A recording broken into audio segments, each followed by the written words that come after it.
Bonjour à tous, dans cette vidéo, on va aborder le quatrième jour de la disparition de l'avion, c'est-à-dire le 11 mars 2014. Alors ce que l'on a, ce sont deux conférences. Donc on va avoir une première conférence de la Malaisie, où on va aborder le côté immigration. Donc cette journée va surtout se baser sur les deux personnes avec les faux passeports. Et on aura une autre conférence qui est la conférence d'Interpol à Lyon, qui va donner plus d'informations sur ces deux personnes. Alors, je n'ai pas la vidéo de la conférence de presse malaisienne, je n'ai que la transcription écrite, je suis toujours en recherche de cette vidéo. Néanmoins, on va quand même étudier la transcription écrite de cette conférence et voir ainsi les questions qui ont été posées par les journalistes. Alors pour la conférence de presse malaisienne, donc c'est une conférence qui a été donnée à 5h30 donc de l'après-midi, et on va avoir le directeur général l'inspecteur général de la police qui va intervenir pour donner un aperçu des investigations qui sont en cours. Donc on a dans cette conférence la confirmation que la compagnie aérienne malaisienne a publié la liste des passagers.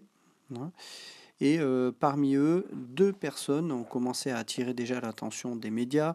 Il s'agissait d'un Italien et d'un Autrichien qui ont confirmé qu'ils n'étaient pas à bord de l'avion après avoir eu la divulgation de la liste des passagers. Eh bien, on a retrouvé ces deux personnes et il s'est avéré que ces deux personnes avaient eu leur passeport volé. Donc, vous avez quelques informations concernant ces personnes-là. On a l'Autrichien qui s'appelle Christian Kozel. Et moi, ce qui m'interpelle, c'est qu'à chaque fois, ils disent que les procédures de vérification de l'immigration ont été bien respectées à l'aéroport, qu'on a vérifié leur passeport, qu'on a posé des questions.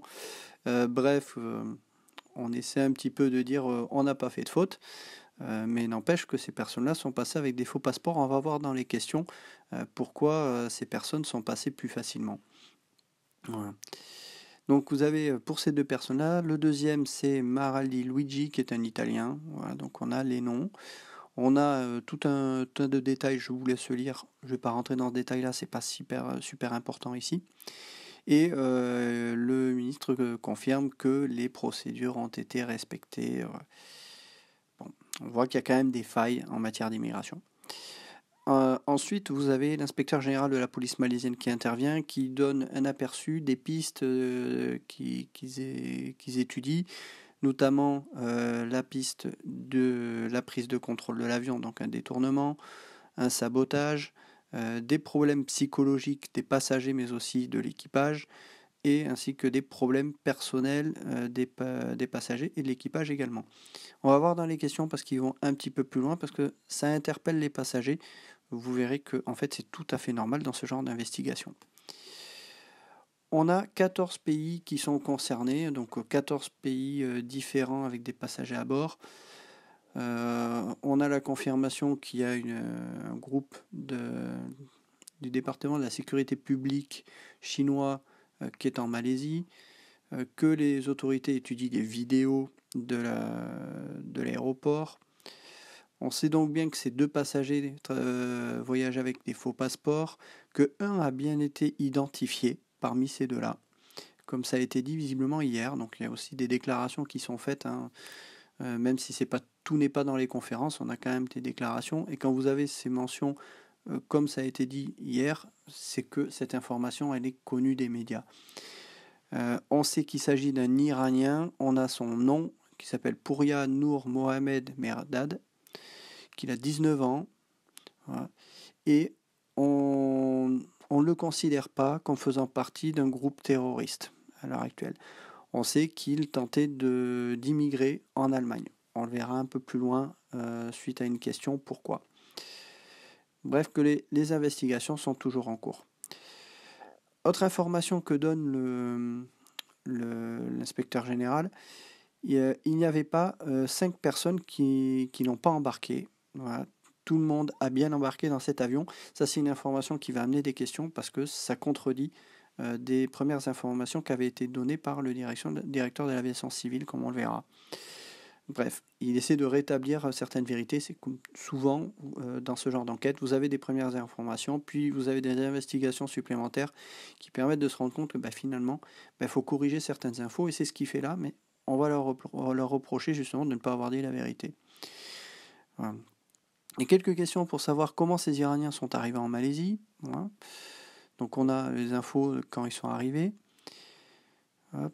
Là, forcément, une première question concernant ces 5 personnes qui n'auraient pas embarqué à bord et qui finalement, donc tout le monde a embarqué, donc il confirme bien ce qu'il dit. Ensuite, la possibilité que ces 2 personnes puissent appartenir à un syndicat, je sais pas comment on traduit ça en français, en gros en gros, c'est ceux qui font des faux passeports, donc un syndicat de faux passeports. Donc ça, c'est toujours en cours d'investigation. Une question de savoir si ces passeports ont été volés en Thaïlande. Il y a des investigations qui sont toujours en cours. En effet, on découvrira que certains passeports n'ont pas été volés en Malaisie, ce qui pourra expliquer comment ces personnes sont rentrées en Malaisie, on verra après. Une question concernant un probable détournement de l'avion, hijack. Voilà, ils disent bien qu'ils investiguent toutes les possibilités et ils répètent également les 4 pistes. Voilà. Et que pour l'instant, ils n'ont pas d'informations qui tendent vers un acte terroriste. Voilà. Une question concernant qu'est-ce que le directeur de la police entend par des problèmes personnels des passagers ou des problèmes psychologiques. Là, en gros, ce qu'il dit, c'est tout ce qui peut consister avec notamment des problèmes de famille, des problèmes d'argent, etc. Enfin, c'est une question basique quand on parle de ce genre de choses. Ils investiguent forcément ce genre de cas. Voilà. Donc, ils regardent un petit peu tout. Une question concernant les recherches dans le détroit de Malacca. Il précise bien que lui, il n'est pas là pour parler de ses recherches. Tout à fait logique. Lui, il fait partie de la police. Lui, il investigue des choses au sol. Et tout ce qui est zone de recherche, c'est pas son domaine. Donc, pas choquant qu'il ne réponde pas à cette question. Voilà. Pas de petites questions. Que des familles des victimes sont arrivées également en Chine. Et un journaliste demande si l'environnement est sûr pour eux. Petite question un peu paranoïaque, je trouve. Ensuite, concernant donc le fait que cette première personne à les faux passeports est migrée en Allemagne, pourquoi ils savent ça? Ils savent ça et ils donnent des précisions parce que la mère de cette personne attendait justement qu'il arrive à Francfort en passant par la Chine, et que c'est sa mère qui a contacté les autorités pour dire que son fils était à bord de l'avion et qu'elle savait qu'il devait voyager avec un faux passeport. Donc on a une information qui, sur un de ces 2 passagers, est crédible. Ensuite, il demande les photos de ces 2 personnes qui n'ont pas encore été diffusées publiquement. On les aura un peu plus tard avec la conférence de presse d'Interpol. Voilà.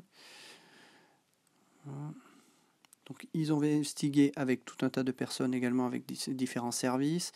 Une question concernant les protocoles de vérification des passeports. Alors lui il dit que ce n'est pas son domaine. Alors, c'est un domaine qui est plus au niveau de la police ou de l'immigration. Lui visiblement il fait partie de l'immigration.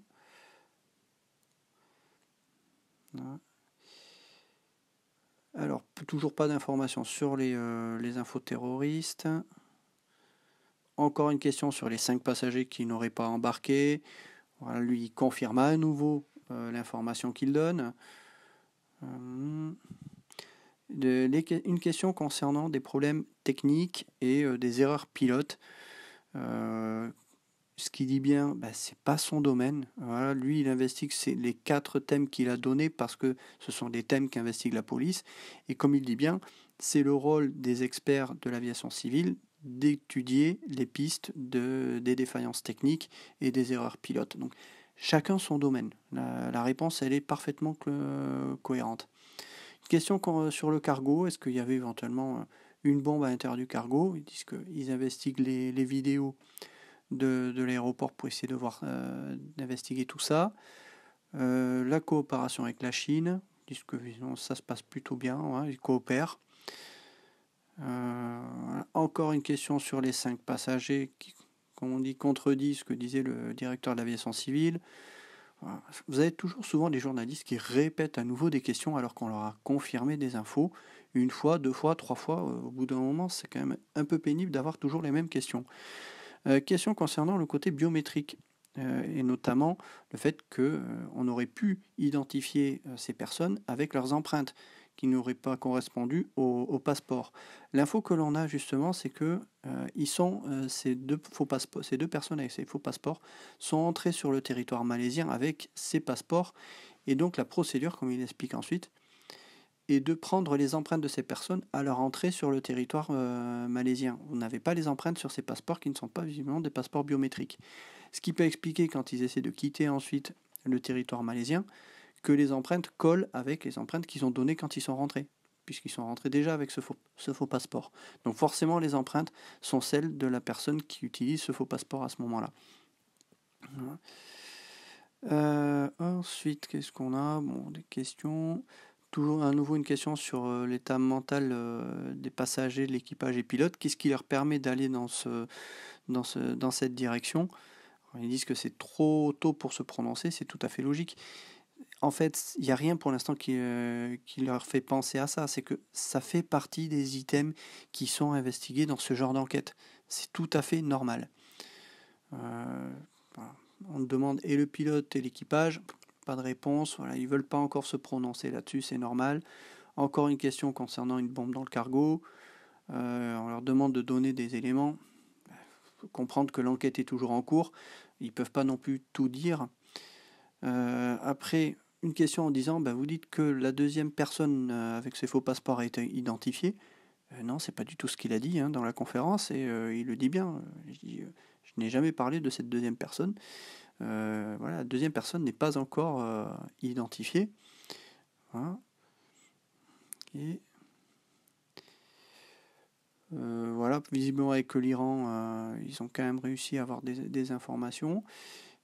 Et une question du Danemark qui apparemment pense que la deuxième personne avec ce faux passeport serait à destination de Copenhague au Danemark, et il demande si cette personne a fait un séjour en asile.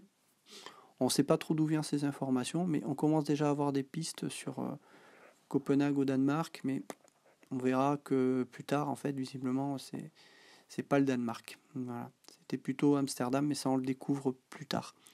Ouais, ils disent qu'ils investiguent tout ça. Donc voilà cette conférence que l'on a à partir de la transcription écrite. Je ne vais pas pouvoir vous mettre la vidéo pour l'instant, mais on va pouvoir passer à la vidéo d'Interpol. Donc dans cette vidéo, ce que l'on va voir, je vais juste résumer un peu les points qu'il aborde. On a bien confirmation qu'il ne s'agit pas vraisemblablement de terroristes comme le stipule Interpol, suite à des échanges avec l'Iran, qui a bien confirmé l'identité de ces deux personnes. Sur le site d'Interpol, vous avez toujours, d'ailleurs vous pouvez le voir en français, c'est ça qui est intéressant, un résumé de cette déclaration.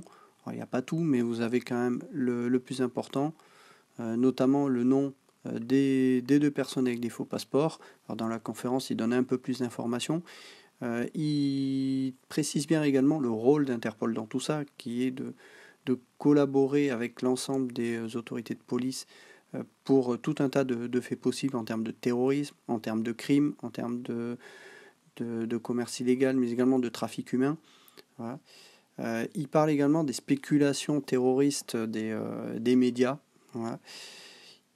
Et à ceci, il répond que le risque de l'utilisation de faux passeports à bord des avions est réel. Il donne plusieurs exemples d'utilisation et d'attentats qui ont eu lieu avec des personnes qui ont pu voyager avec des faux passeports pour pouvoir entrer dans certains pays. Et il termine à la fin en précisant que la priorité, c'est de trouver l'avion, même s'il pense que ça va être difficile de trouver des survivants.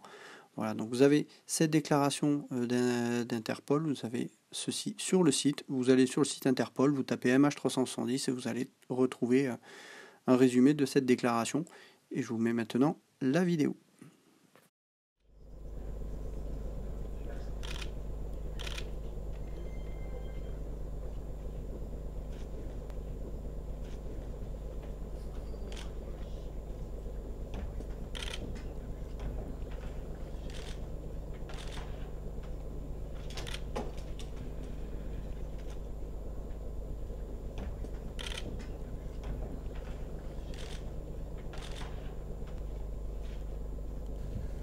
Thank you.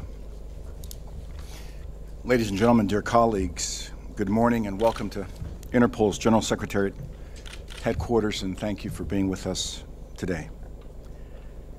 In this opening of my remarks, I'd like to take a moment to remind ourselves why we are all here, why Interpol staff and police in China, Malaysia, Vietnam, and elsewhere have been working around the clock since last Friday, sharing information and facilitating communication with countries' police across Asia, Europe, and beyond. Just this morning, I had the honor of hosting Alessandro Panza, the head of the Italian State Police. Stand. Italy has played a vital role in making sure that when a passport is reported lost or stolen in Italy, the data is entered into Interpol's databases for one reason: so the data can be screened before people cross borders and before people enter planes. But most importantly, we need to remind ourselves for whom we are doing this and for whom we will never stop, even when the spotlight will have moved away from this case. In this case, simply put, we owe it to the 239 passengers of flight MH370, to their families, to their loved ones, and their friends. To them, I say that our priority will always be to put an end to the excruciating pain of uncertainty. As a matter of fact, this and not terrorism, not stolen passports, not conspiracy theories, was our very first thought. The moment Interpol learned of the disappearance of flight MH370, we immediately offered our assistance in disaster victim identification efforts to the countries involved.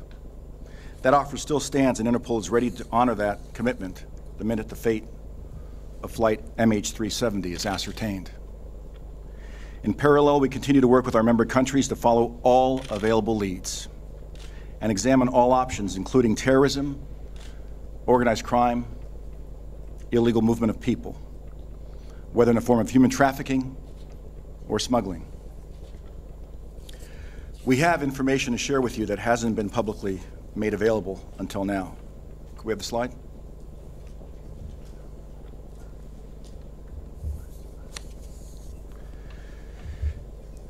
There have been images on the media about the two individuals, believed to be the two individuals, who were in possession of the stolen Italian passport and the stolen Austrian passport to board flight 370. We have this photograph showing the two individuals who traveled using passports not that were stolen, not that were Italian, and not that were Austrian. This image is showing them using the passport of Iranian nationality. The names are P-O-U-R-I, first name, Puri. Last name listed on the passport is N-O-U-R-M-O-H-A-M-M-A-D-I, Puri Nur Mohammadi. Date of birth, 30 April 1995. In the media, there's been reports of a 19-year-old. Again, what we know is it's the Iranian passport information. His identity is something we're going to ask the media and viewers around the world to help us confirm. The second individual, who I've not read his name in the media, is named Delavar, D-E-L-A-V-A-R, and the last name is Seyed Mohammad Reza, S-E-Y-E-D-M-O-H-A-M-M-A-D-R-E-Z-A. Again, S-E-Y-E-D-M-O-H-A-M-M-A-D-R-E-Z-A. Again, Iranian passport, date of birth on a passport, 21 September 1984. Neither of these Iranian passports were reported stolen or were listed in Interpol's databases. Therefore, any airline, any border control agency comparing these passport names and numbers against Interpol's databases would not have had a hit. We know that once these two individuals arrived in Kuala Lumpur on the 28th of February, they boarded flight 370 using different identities, a stolen Austrian and a stolen Italian passport. We are in the process of asking our member countries around the world to provide us any additional information concerning the images, concerning the names of the passports, and the passport numbers.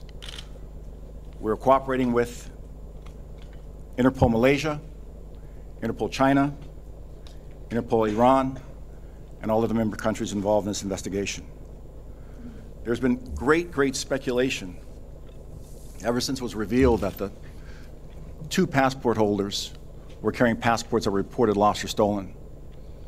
Great speculation about whether or not this was a terrorist attack or wasn't a terrorist attack. And suddenly people seem to be concerned for the first time whether it's good or bad to allow people to travel the world using stolen passports. People began to understand how dangerous it is to have people travel the world using stolen passports.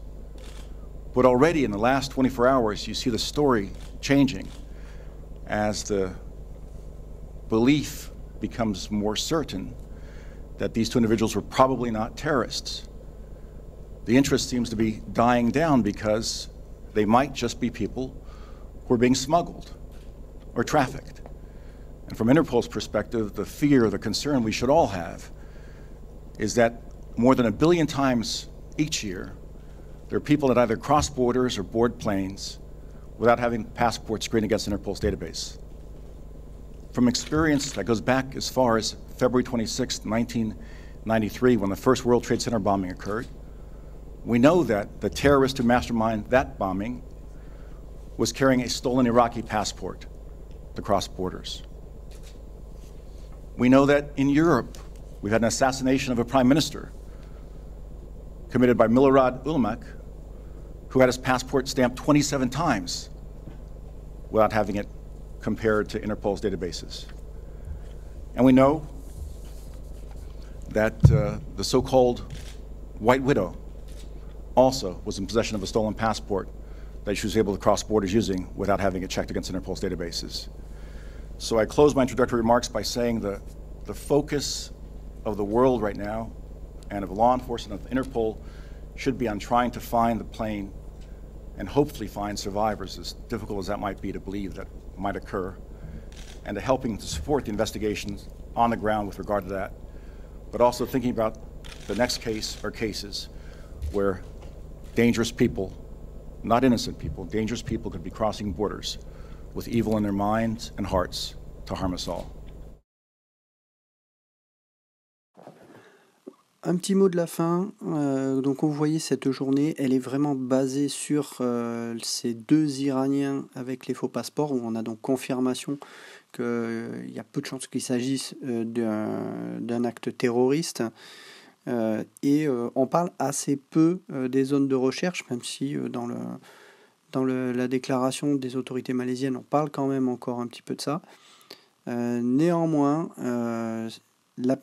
c'est peut-être un des éléments parmi les médias qui va leur faire dire qu'ils n'ont pas parlé de cette zone de recherche parce que à ce 4e jour, ils en parlent très très peu. Alors, en effet, toutes les questions tournent autour de ces deux passagers avec des faux passeports et on va le voir sur la journée suivante. Cette théorie des deux personnes avec les faux passeports, maintenant qu'elle est, je ne vais pas dire quasiment enterrée, mais ça va recentrer l'attention des journalistes sur les zones de recherche.